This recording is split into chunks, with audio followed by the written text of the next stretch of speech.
Tonight here at the Carrier Dome, the Syracuse Orange hosted Wake Forest. Tonight was about being at the right place at the right time, and Bryson Godin did just that. He caught the shot from Elijah Hughes and put the ball back up with 1.5 seconds left, and that led the Orange to a 75-73 win.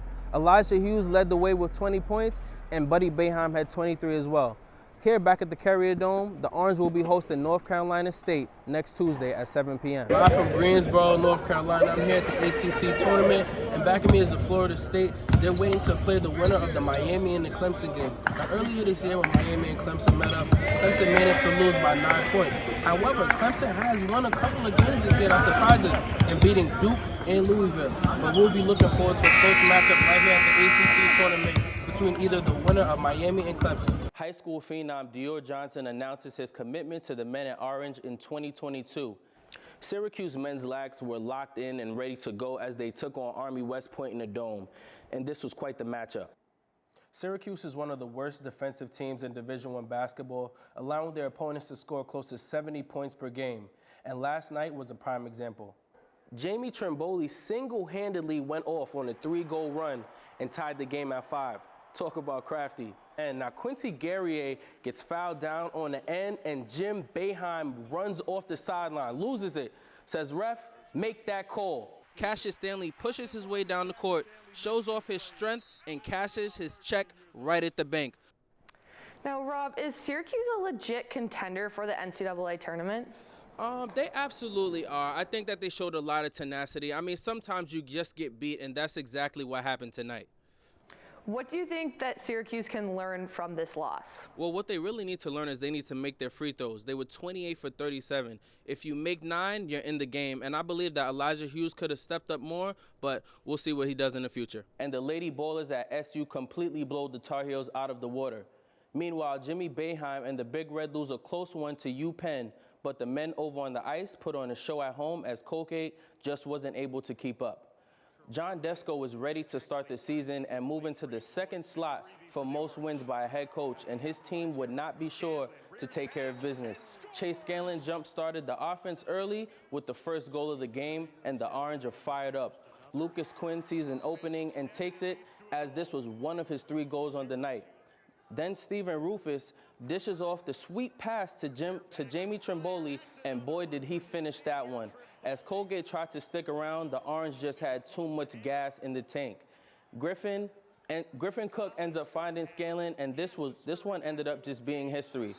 The Orange end up winning 21-14, and Coach Desko slides into the second place for most wins right under Roy Simmons Jr. Chase Scanlon and Coach Desko talk brotherhood and how good it feels to win their first one at home. It was a dream come true to play well and get the win. And, I'm thankful for my teammates, to allow me to play, in the brotherhood that, we have here. And it's amazing. These guys up here, I think, did a pretty good job in scoring and running the offense today. And, I think clear as we were 22 for 22, which is pretty unusual for this time of year. So all in all, a good day. And we always like to start our season with a W, and we got it today. Meanwhile, the Boeheim family are handling business over at Cornell. Jimmy looks to lead his team against a tough UPenn team.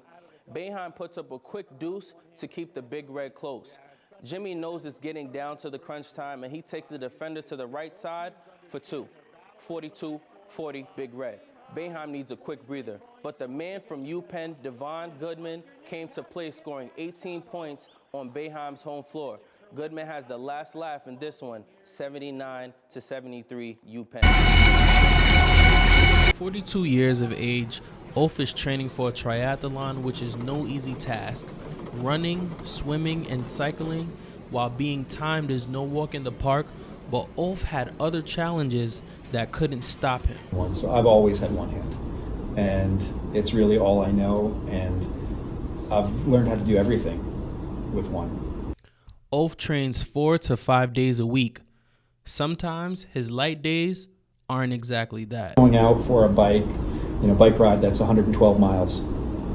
You might be on the bike 5, 6, 7 hours, depending on how fast you. The triathlons are worldwide. Ulf began competing in 2010 when Ironman came to Syracuse, but his introduction wasn't your average situation. ultimately it was the end of 2017. I finished #1 in the world for challenged athletes, and I repeated that again at the end of 2019. So the 2020 season, all world athlete status, feels pretty good. So I'm racing with Zwift, and that's an app that syncs to your trainer, and you've got different courses that you can go out and ride. Typically, they give you Watopia, which is sort of Zwift's world, and then there'll be a couple other cities throughout the week, whether it's Richmond or New York or London. We've got the forearm pads slightly off center because of the different arm lengths that I have. We chopped this bar a little bit shorter to make sure that I had enough room.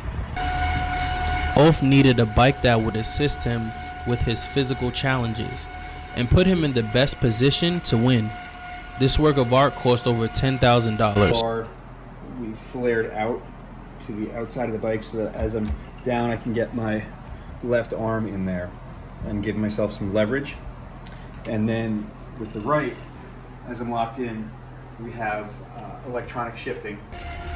The Trek Speed concept bike was created by Dennis Sackett at Syracuse Bicycle, which was tailored for Ulf because he could end up cycling for over 5 hours at a time. Ulf has completed 7 full Ironman races at 70.3 miles each and has racked up countless medals over his 10-year journey.